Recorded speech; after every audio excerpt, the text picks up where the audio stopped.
The officer's a human being. This was an accident. Another man shot by an APD officer, but this time APD is saying it should not have happened. We've been following the story all night long. We'll bring you the very latest in this half hour. Welcome to KRQE News 13 this morning. I'm Crystal Gutierrez. I'm Adam Atchison. Good to be with you Monday, December 15th. We're also talking snow this morning, and finally the metro sees a good amount of it. This is what the foothills looked like yesterday morning. Some sidewalks were frozen over. Parks across Albuquerque covered in snow too. And the East Mountains hit as well. We're getting a little break today in all of that, but another storm is on the way. Let's get right to Chris Curry, talk about not only our current temperatures, but what we can expect for this brand new week. Yeah, it's true. A break today and tomorrow, but by Wednesday and Thursday, our next system on the way. We're left with the cold temperatures this morning, though, that's for sure. Almost every single one of us at or below freezing this morning. The only ones I'm looking at is Roswell and Socorro coming in just barely above freezing. But needless to say, you need the coat this morning, especially the kiddos walking to the bus stop. Make sure they're covered up. Notice this afternoon, though, upper 40s to low 50s, so we're getting there, but warm temperatures on the way for tomorrow. I'll have a look at that full extended forecast coming up in just a few minutes. And if you're headed out this morning, New Mexico Department of Transportation is warning drivers to take it easy on the roads. Difficult driving conditions on I-40 east of the metro. Also, we are seeing difficult driving conditions around Los Alamos. They're saying that there is some slick spots out there. Roads are still snow-packed and icy in some spots in that area. Also around the Taos area, difficult driving conditions up there. Roads have slush, and they're reporting icy spots there as well.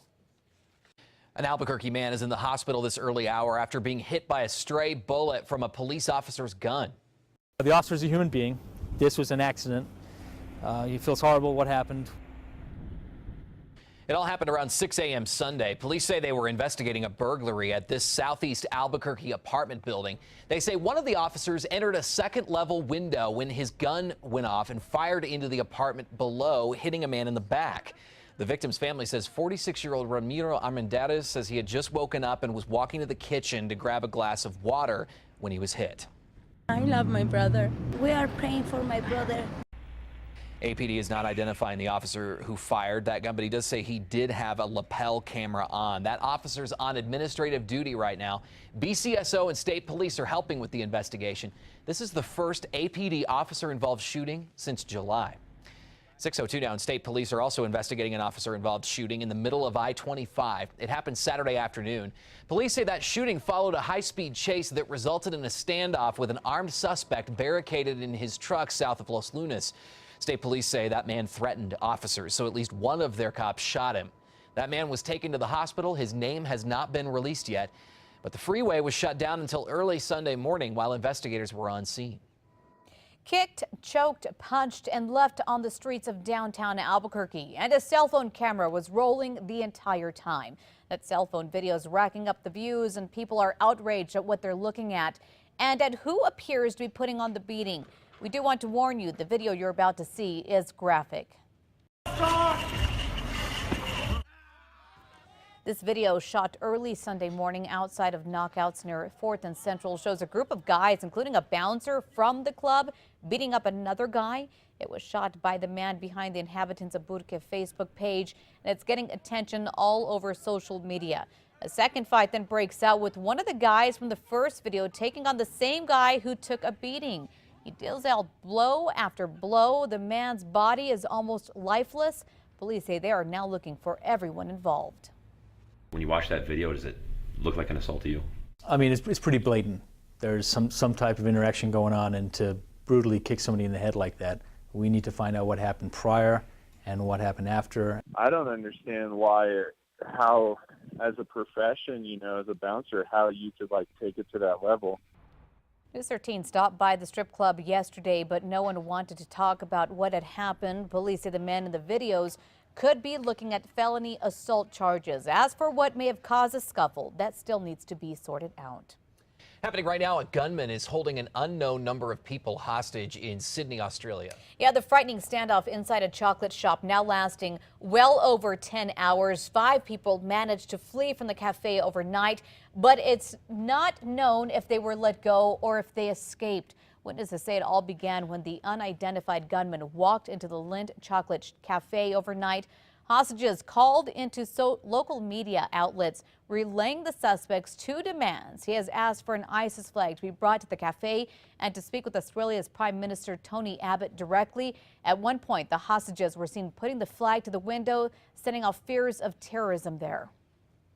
At this stage, that's certainly something we couldn't rule out. We're not tagging it at this stage. Australia has been backing the U.S. in its efforts against ISIS in Iraq and Syria. The Prime Minister is urging citizens to remain calm and not to jump to conclusions while authorities try to determine the gunman's exact motive. 5 minutes past the hour, some members of the CIA called the release of a report on interrogation methods a blow to the agency's image. Former CIA official Jose Rodriguez says the report on coercive tactics betrays intelligence officials and will erode their trust in future presidential administrations. Senator John McCain is defending that report, which took 5 years to create. The objective of releasing it, they say, is to condemn the use of torture tactics, which have been called illegal. Former Vice President Dick Cheney, in the meantime, showing no remorse for the interrogation techniques used by the CIA during his time in office. We did capture an awful lot of the senior guys of al-Qaeda who were responsible for that attack on 9/11. I'd do it again in a minute. In an interview over the weekend, the former VP defended the actions of the CIA and later rejected the idea that those involved should face criminal charges because, quote, no crime had been committed. Things aren't getting any better for Sony Pictures. In fact, they could get even worse. The group of hackers that was behind the recent attack is promising to release more sensitive data that was stolen just last month. The hackers released a post online saying, "We are preparing for you a Christmas gift. The gift will be larger quantities of data and it will be more interesting," and put Sony Pictures into the worst state. The hackers, who call themselves the Guardians of Peace, have already exposed a trove of sensitive data, including embarrassing emails between Sony executives. Time now 6:06. One New Mexico City is booming, and there's no sign of it slowing down anytime soon. Right. In fact, the city's mayor is calling on even more new businesses to make their home there. News 13's Catherine Mazzone is in the Newsplex with what she's learned on this. Catherine. Morning, Adam. You've probably noticed it. Rio Rancho has seen a tremendous leap in population over the last nearly 15 years. Now, instead of the city of vision, how about the city of growth? Very quickly went from a new city to the third largest city in the state. And now there's data to prove it. Census data shows the population jumped more than 70%.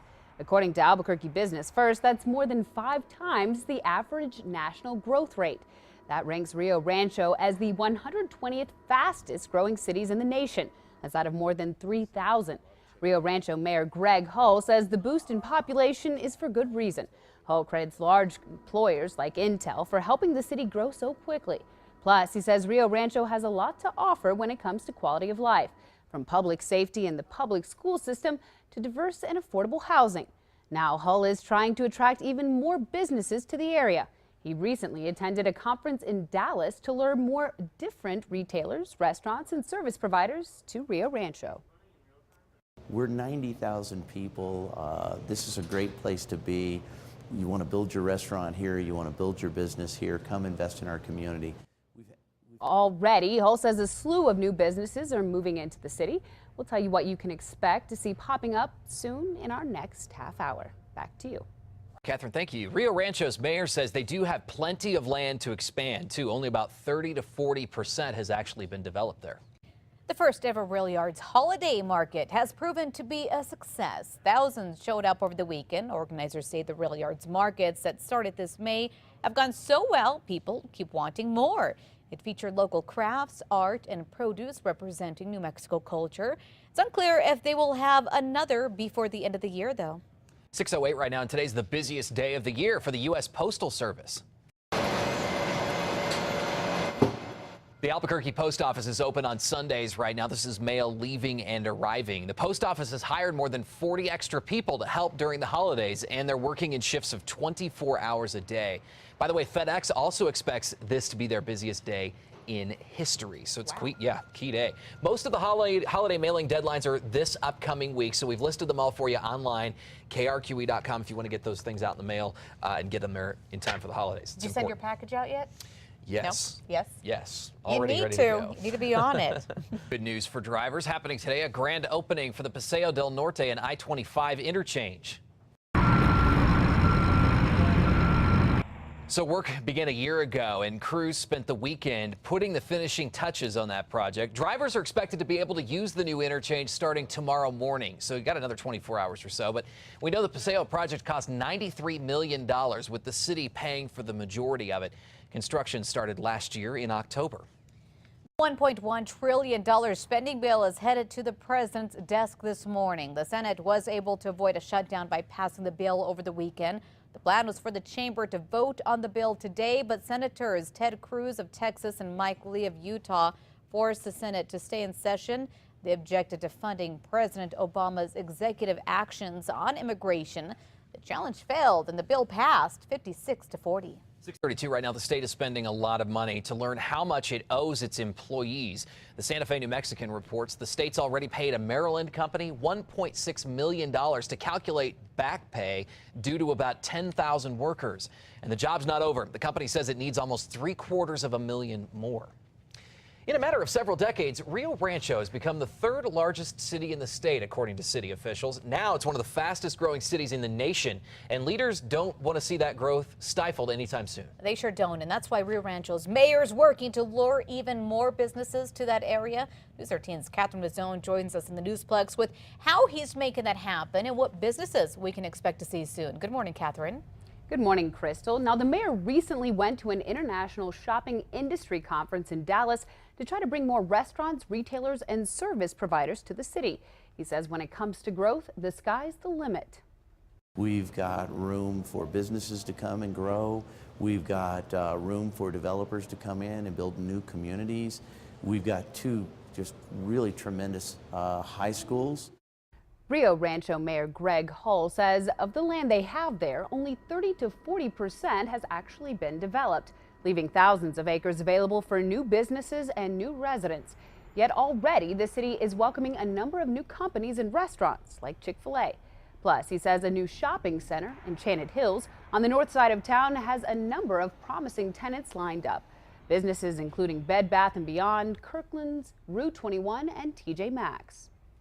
That's going to offer a really nice shopping component that's going to complement the other retailers in the area and really help us localize the commerce and internalize some of the traffic and keep those dollars here in Rio Rancho.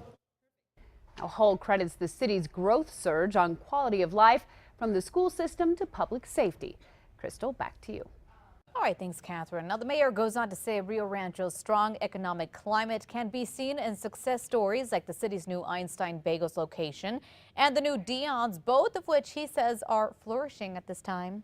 Okay, we've all heard of backing up data online, but now cops are using that same technology to protect shoppers from falling victims to thieves. They've launched a program called Report It. It's a website where you can enter information like the serial number of valuable property. That way, if something is stolen, there's an easier way to track it. The victims, unfortunately, and probably like myself, we don't have a serial number to give that officer. Now with this database and being electronic, we can get that serial number, and the whole goal is to get the items back to the victim, make them whole as soon as possible.